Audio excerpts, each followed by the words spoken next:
Okay, magandang araw sa inyo mga ka-crypto trader, mga beginners, no? So ang ating video tutorial for today ay exponential moving average. Paano natin gagamitin ito, paano natin i-set up para makita natin kung saan tayo pumasok sa ating trading. Pero bago ang lahat, mag-disclaimer muna tayo, hindi ako financial advisor. Kaya maganda kung mag-research din kayo ng maigi, mag-dior kayo para safety ang inyong pag-trade.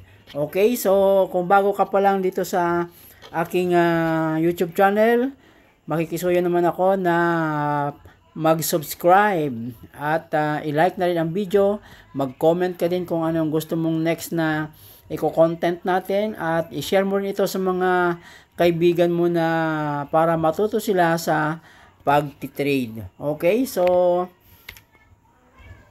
meron na tayong update lang tayo sa ating YouTube channel, guys. Meron na tayong 82 subscriber at meron na tayong 15 videos, pang 16 ito. Kaya salamat sa inyong mga pagsubaybay at pagsuporta, panonood.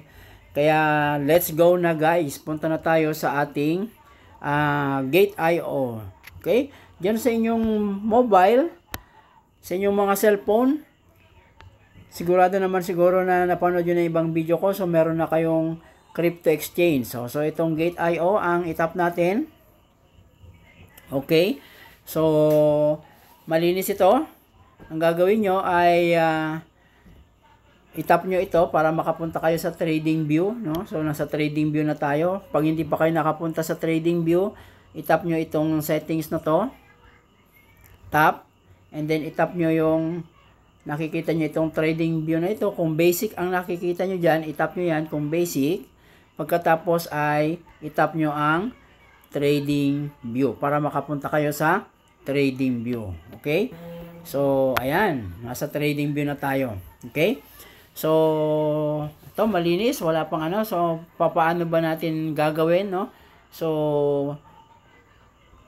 kung 1 day ang ilagay nyo, pipiliin nyo lang dyan kung 1 day, 1 hour, 4 hours, or 12 hours. Okay? So, ngayon, para makapaglagay tayo ng ating EMA, Exponential Moving Average, itap nyo itong indicator. Okay? So, itap na natin yung indicator, guys. Okay? Dito sa search, makikita nyo yung search dyan. I-search natin, i-type natin ang exponential. Ayan, so nakikita no yung exponential moving average. Okay, so itatap natin ng 4 na beses yung exponential moving average na yan, no? Okay, so itap natin, no? 4. 1 2 3 and 4. Okay, so meron na tayong 4 na exponential moving average. Ngayon, ay i-configure na natin. So, saan nyo nakita yung 4 na yun? So, nandito sila, no? 1, 2, 3, and 4. So, itatap natin yung number 1. Okay? Yung pinakauna. And then, itatap natin itong settings. Okay? Itatap natin yung settings na yan. Pagkatapos dito sa input, ilagay natin yung lagay natin yung sa length is 20. Okay? And then sa style naman, tap natin yung style.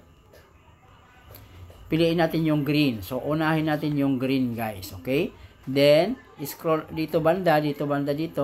Nakatago kasi dyan yung laki. Kaya, i-scroll up natin banda dyan. Pag ganun lang natin, no? Scroll up natin. Okay? So, scroll up natin. Yun. So, piliin natin yung pinakamalaki para makita ninyo kasi mobile yung ginagamit natin. Kasi karamihan ng mga crypto exchange, guys, is banned sa Pilipinas. Hindi makapasok doon sa browser. Kaya cellphone yung gagamitin natin para ma-access pa rin naman natin. Okay? Then, punta na tayo sa number 2. Okay? So, natapos na tayo. Doon tayo sa number 2. Okay? So, settings ulit. Then, sa input, palitan natin ito ng 50. And then sa style, palitan natin ito ng yellow. and then scroll up, yon.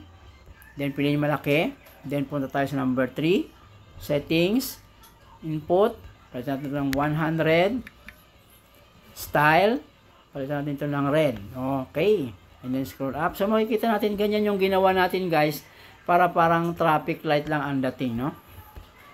Ayan, makikita nyo yan. Green, yellow, and red. Tapos yung panghuli, yung pang-apat, settings, input, lagyan natin ng 200.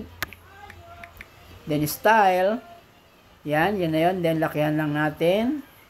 Scroll up, yung. Okay.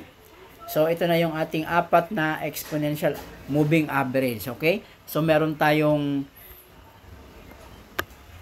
20, 50, 100, at saka 200. Okay. So, unahin natin itong paliwanag ng kaunti itong 100 at 200. Okay, so yung 100 at 200 magsisilbing indicator natin yan para makita natin na bullish ang uptrend. Ibig sabihin, kung itong dalawa na ito is nasa taas nila yung price or yung candlestick, ibig sabihin uptrend or bullish ang market. Okay? Nagets nyo sana yon, no? Ngayon naman, itong 20 at 50 ay titignan natin kung ano yung magandang explanation dyan. Hanap tayo dito guys ng magandang explanation. Okay? Okay, so dito maganda. Ayan, no? Okay, so dito tayo guys.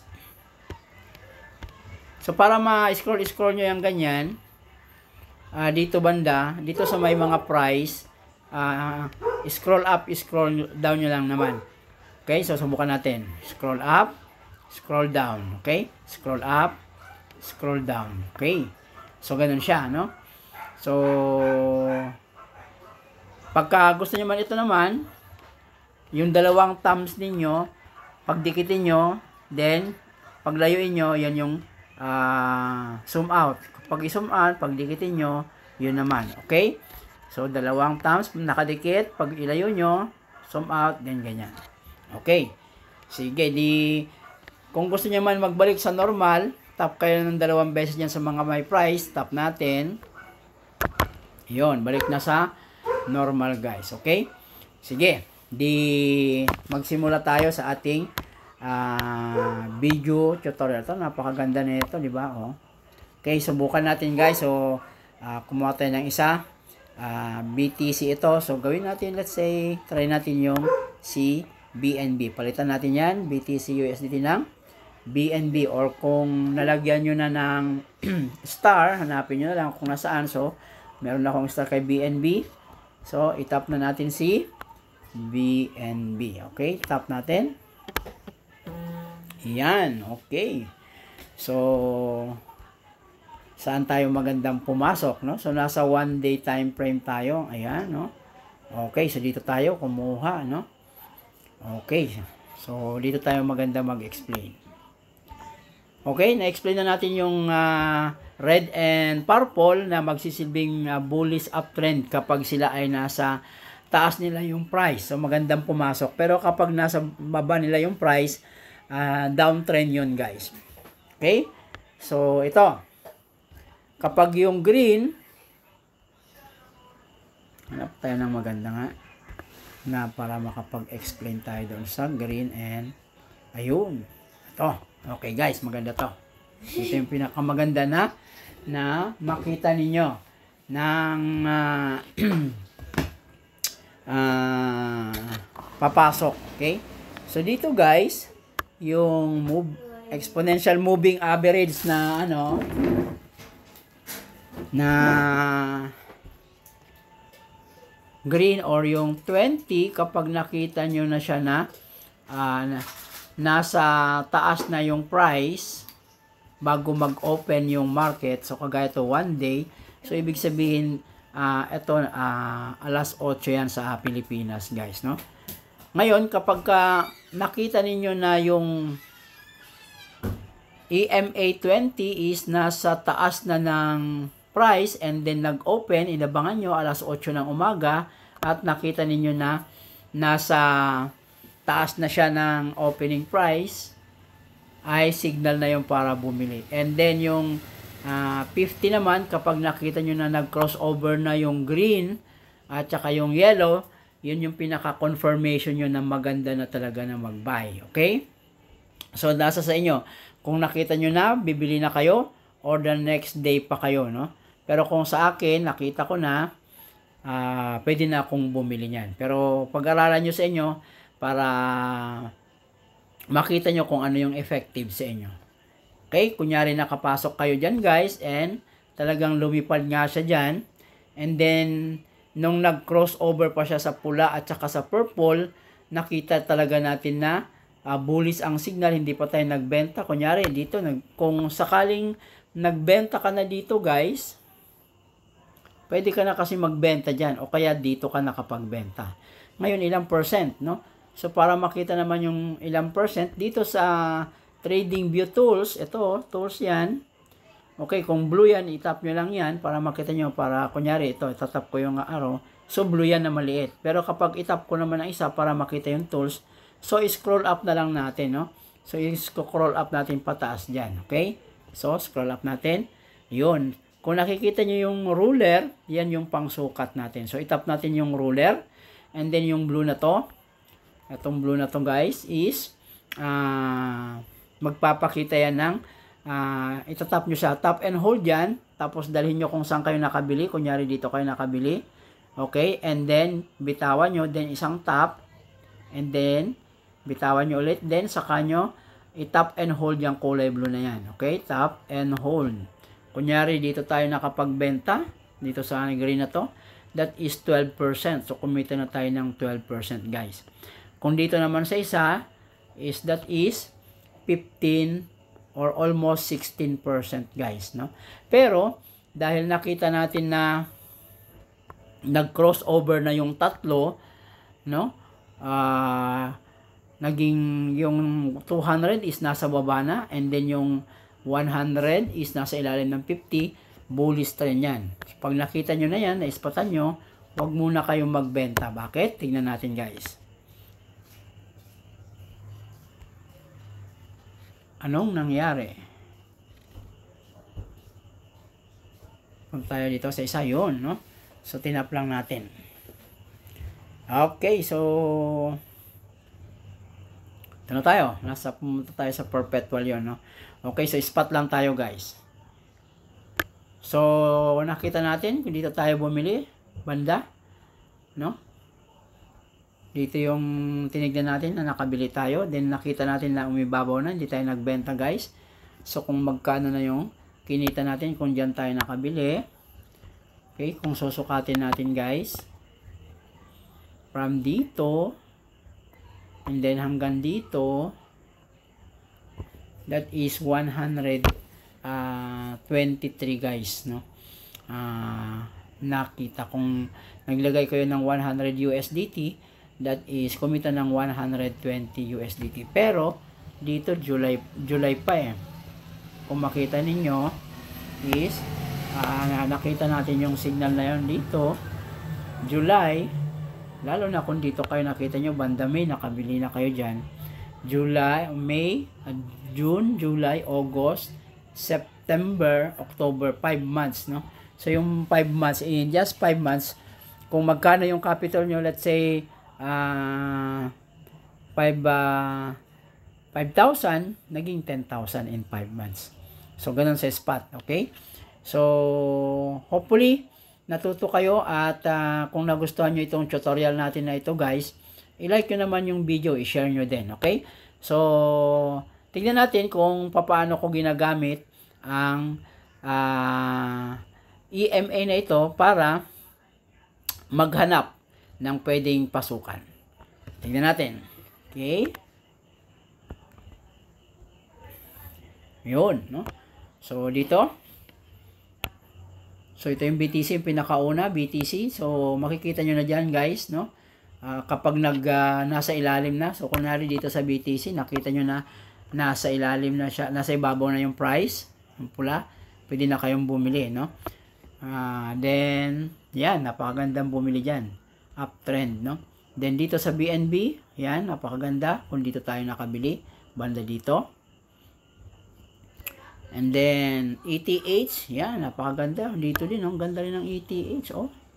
Talagang, nasa ano siya, uptrend talaga siya dito, guys. Kung dito ka nakabili, oh, dito ka banda nakabili, nasilip mo na dyan, talagang profit ka na dyan. And then, napakaganda, oh. Ito, maganda yung mga pinapakita dyan kung saan talagang nag-a-uptrend, oh. Let's say, dito ka nakabili sa XRP. Ayan. And yet, pumunta ng 3.6, guys. Talagang kumita ka. Ayan. So, ADA. Hindi pa masyado yung ADA, oh. Then, itong isa, SUI. So, makikita mo na siya. Pwede ka nang mamili dyan or mag-spot, guys. So, pwedeng tignan mo to. Kung dito sa Pilipinas, alas 8 nagbubukas yung market dito. So, ibig sabihin, abangan mo na siya. Kasi, alas 8 makikita mo kung nasa ibabaw na ba yung price ng EMA20. Ayan. So, dito sa AI16C, medyo hindi maganda. So, ito yung sinasabi ko, guys. Oh. Downtrend ito kasi nasa taas yung EMA20, 200, then 100. So, iwasan muna natin yan. Pero kapag makita na natin na sila ay nasa ilalim na at nasa ibabaw na yung price, babantayan na natin yan. Po-position na tayo, guys. No? H-bar, IP, XLM. Ayan, maganda rin kung na-spotan nyo si XLM dito. Oh. Diba? Profit na sana kayo dyan kung na-spotan natin yan. And then itong isa, si TRX. Maganda rin yung ano ni TRX, oh. Talagang nagiging resistant din yan, no? So, may possible din si TRX kung nakabili kayo dito sa 0.21, guys, no? Si Trump, official ni Trump, medyo downtrend si Trump. Iwas mo natin link. So, pwede nyo nang ilagay dyan, guys, no? Okay, so, AVAX, no? Yan, so, at least, ito yung mga magaganda na sisilip-silip na, kunyari, pag gising nyo ng 7:30, ready na kayo pumasok. One day ang ginamit nyo kasi busy tayo. One day, no? Pero kung full pledge kayo, pwede nyo palitan yung one day. Kunyari, every 4 hours kayo, papalitan nyo lang ng 4 hours. Tap nyo lang. And then 4 hours. Nipin nyo yung 4 hours. Yan. So, 4 hours ito, guys. Ibig sabihin, 8 kasi silip or 7:30 kasi silip para makita mo na siya, no? And then, kung 11:30, naghahanap ka na kasi doon siya, yung bawat candle is nag-o-open siya ng every 4 hours. So, 8, 12, 4 o'clock, 8 o'clock, and then 12.